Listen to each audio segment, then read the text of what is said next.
তারা তো অসহায় নয়, তারা তো ঠিকই উচ্চমানের জীবনযাপন করছে।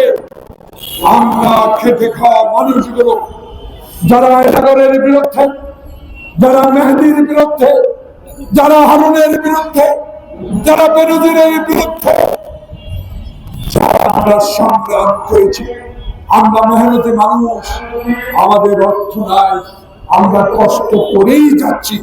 শুধু কষ্ট করে মানুষেরাই স্বাধীনতা ভোগ করার অধিকার আপনাদেরকে কেন দেবে?